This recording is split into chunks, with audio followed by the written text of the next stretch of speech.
Welcome to Bombay Bridgford, the Indian restaurant where you'll see high performance delivered in such a unique and very special way. Let's go, come in with me. So here we are. I've shown you the outside and now this is the inside. We're going to be sitting down with the creator of an amazing restaurant here in Nottingham, Sonia from Bombay Bridgford. Sonia, great to see you and thank you so much for taking the time. Thank you. No, thank you for thinking about me for this. Yeah, My pleasure. And let me just tell you, the first time I met Sonia, this place is absolutely packed. 3, 4, 5 deep, people everywhere. And this gentleman came in, it was a football match at Nottingham Forest football ground just around the corner. And he'd come in late, he'd booked a table, but he was 10 minutes late. And in a world where everybody needs eating now, Sonia had to give away the table. The way she disarmed this guy was incredible. Looked at him and said, I'm so sorry, I just had to give away a table. Wait there a couple of minutes and I'll get you another table. And the guy was floored, he didn't know what to say. But it was just so brilliant. And Sonia, where did you get this ability to talk to people in this way? I think obviously as a child I was always quite talkative and with my parents and and then I obviously worked in this atmosphere and you meet so many different kinds of people, so you kind of pick things from other people. And obviously I had Ifraz who has trained me and taught me everything that I know in this. Sometimes obviously I can't correctly remember what happened that time, but half the times I don't know whether I'm going to be able to give him a table, but I've just said that. And then I decide, then that is the way we do. We never lose our smile. We never lose our patience. We never lose our, the calmness. Because if I am not sure about what I'm going to do, he's going to go all wappy. So I didn't know where I was going to seat him at that point when I disarmed him.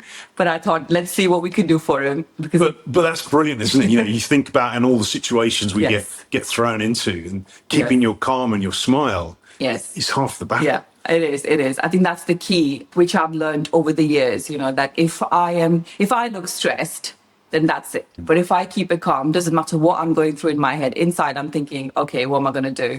But I make sure that it doesn't come out on my face. That means everybody else is relaxed. As it is quite hectic, people are trying to get in, there's traffic, no one can park anywhere. So people come in here as it is feeling a bit anxious. And if I'm saying to them that I can't feed you anymore, it can get a bit messy. But people are good, customers are good here as well. So it makes my job a lot easier when everyone else is a bit relaxed with everything. You've been doing this for quite a bit of time, 21 years in this same restaurant. Yes. And what were you like when you first started? Oh, not so confident, obviously, because I've picked this up as I go. As the years have passed, I was a bit nervous. I always knew that I wanted to do something different from everybody else. And so I had that in my mind. I knew that I was a bit nervous with this atmosphere, with so many people coming together at one time and so many situations. So it was difficult initially to kind of find my ground. But I think as time went by, you learn, after 2 decades, you kind of have dealt with more situations and you learn some tricks on the way, you pick up things on the way. So how did you learn? What one? Give us an insight into the magic box of tricks. I think when you have an open mind so every situation is different, every person is different. It's the reaction that you get from people. And then, so for example, the situation that you spoke about, he could have got really upset. Then what do I do? Or he could have said that, oh, that's fine. So you pick things up and like this worked at that time. This didn't work at that time. The main thing is that you learn how to read people. So once you learn that every person is different and everybody needs to be handled in a different way, everything becomes a little bit more easier to deal with. So I think understanding people, understanding personalities, understanding where they're coming from, how they must be feeling as well, and keeping in mind that I do have a business to run as well, because obviously I can't wait around so if somebody is late, I've got 20 other people that want to eat, that table is worth XYZ for me. I can't hang around. I have to give that away because I have to run a business. And then just trying to make that other person understand in the same way and diffuse the situation if it does escalate. Just learning on its way. It's taken a while, trust me. It's been a while. I've learned through mistakes, I've learned through experience. And having Ifraz as my mentor, like he's like all the time, all the years, he's taught me so many things, little things, big things, and he always keeps, sometimes it's a little annoying because, you're sat there thinking, oh, okay, can you now that's enough. But he has been a great mentor in my life. He's taught me how to deal with people, how to deal with relationships, how to deal with different situations. He's very good, actually. He's with people. He's better than I am. And everything I've learned is from him in terms of that. I am very good at organizing things with numbers, with business side of the things, but everything else I've learned from him. Just for those who are watching, Ifraz is a wonderful husband who's back of house and working in the kitchen. And one of the things he does is he travels back to India to learn more creations for the kitchen and for the consumer here, and just is dedicated to making sure that he can consistently raise the bar at every time. Tell us about some of the big mistakes. The biggest mistake that I think, or what the shortfall that I had, is I used to take everything too personal. And the day I learned not to do that is the day I conquered this game completely, because it was difficult initially, because I was a very straightforward person. I take people for their face value because I'm so emotionally invested in this business. I love working here. This is like my home. Everyone that comes in here, I feel like that you've come to my house and I'm treating you like guests. You have to respect this place. So when I made that sort of separation where I stopped taking things personally, or that's when I felt like, it was easier to do it. And then I realized that I can deal with this a lot better if I don't take things too personally on me or on the business. If someone says, oh, I don't like this. It's quite hard. It's quite hard to do that. There's a lot of people in their roles, in their life, and I know myself at times, one bad comment, you take it personally. Yes. How did you do that? So like this, I think about a decade ago or so, we started TripAdvisor and reviews, and all these things started going a bit crazy, and everybody thought they were food reviewers or whatever. And then everybody had something to say about it. And sometimes, because I'm so involved in this business, in every aspect of it, if you've dined with me here, if you've come in here and I'm working, I will make sure, and if I haven't seen you before, I will make sure to go and speak to you, what you're having, talk about everything. So I do know if somebody's come in here or not come in here, or what's happened with the meal, what's not, because I micromanage the business myself. Literally everything here, I know what's going on. And then this whole review thing started about a decade ago. And that's when I realized that I take things too personally, because it used to actually ruin my morning. Like in the morning, I used to wake up and somebody would say, oh, we had a korma and it was really spicy. And I'm thinking, this is not true. And then I used to sit there and reply. And it used to really bother me a lot. And I realized that it was actually upsetting me, because I'm thinking, you've had here, you've finished your meal, I've asked you, is everything okay? Korma has literally no spice other than sugar, cream, and coconut. It's a dessert. Literally, a dessert, a warm dessert. Something like that happened. And then that's when Ifraz is obviously, if he sees me like that, then he's telling me that, don't take it seriously, don't do this. And it's over the years I've realized you've got to make that separation. And if they are entitled to an opinion, I am entitled to my opinion. So if you ever wanted to have a good laugh, you should go on our TripAdvisor page and read all my replies. I've had people come in here and say to me, are you Sonia? We read your replies. Because I've then realized that, okay, fine, you're entitled to your opinion, so am I. So I started taking it in a different manner. Brilliant. Where everybody's got their own opinions, they've got their own palette, they've got the way they do it. But here, this is how we do things, and this is what we do. This is how Ifraz cooks the food, and this is how we do our service, whether you like it. Do you know that little thing where obviously we do listen to feedback, and we do listen to, and I'm not saying that we're perfect.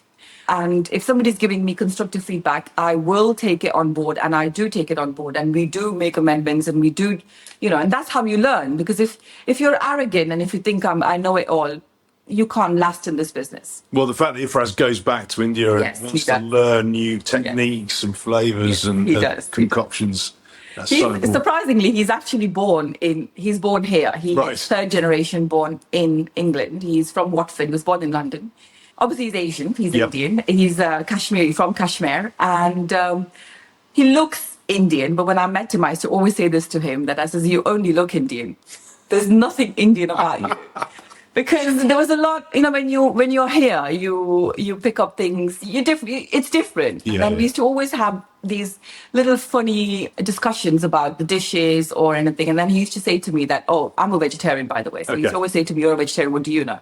I said, listen, you've got Bombay outside. That's where I'm from. That's my city. So I will tell you. And then that's how we sort of, started talking about how things are done back home.